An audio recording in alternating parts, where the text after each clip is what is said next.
दोस्तों नमस्कार।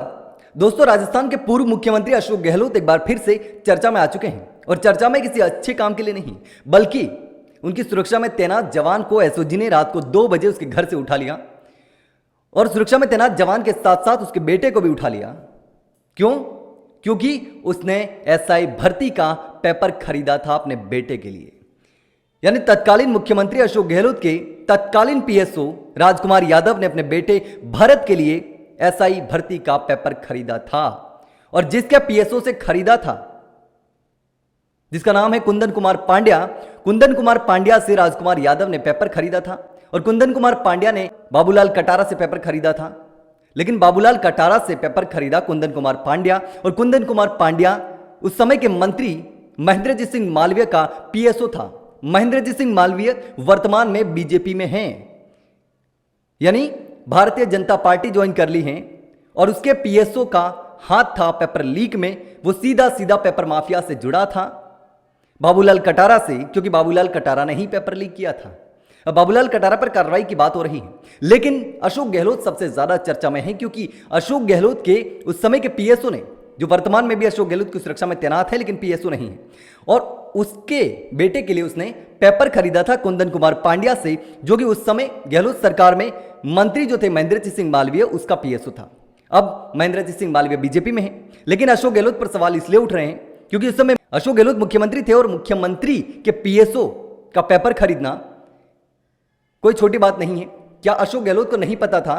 क्या अशोक गहलोत के साथ रहने वाले लोग इस तरीके से राजस्थान के युवाओं का भविष्य बर्बाद कर सकते हैं? ऐसा किसी ने सोचा भी नहीं होगा। मुख्यमंत्री का पीएसओ जब पेपर लीक में पकड़ा जाता है तो ये कोई छोटी बात नहीं है।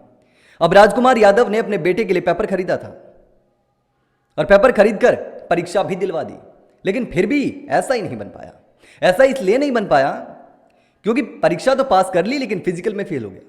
हाँ, यह बात हो सकती है कि अशोक गहलोत को उस बात का पता नहीं हो, क्योंकि अशोक गहलोत चाहते तो सीधा ही वो ऐसा ही बन जाता, वो फिजिकल में फेल नहीं होता, लेकिन उसने पेपर माफिया से पेपर खरीद लिया, पेपर दिलवाया, लेकिन फिजिकल में फेल हुआ तो ऐसा ही नहीं बन पाया। ऐसे में पैसे उसके चले गए होंगे।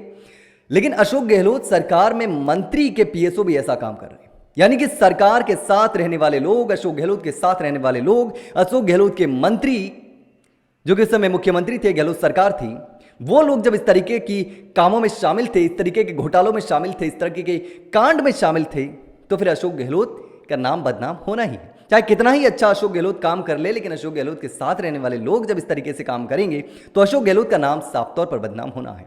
और अब जब अशोक गहलोत का सुरक्षा में तैनात जवान जब पकड़ा गया है तो फिर सवाल उठने लाजमी है और अशोक गहलोत पर सवाल भी उठने लगे हैं। अब बीजेपी पूरी तरीके से अशोक गहलोत पर हावी है कि देखिए किस तरीके से अशोक गहलोत के समय में पेपर लीक हुआ था, जिस पर हम कार्रवाई करवा रहे हैं। हमारी सरकार लगातार पेपर माफियाओं और पेपर लीक करके एसआई बने लोगों को गिरफ्तार कर रही है, पकड़ रही है, जेल में डाल रही है, बर्खास्त कर रही है, लेकिन गहलोत ने इस पर कार्रवाई नहीं की।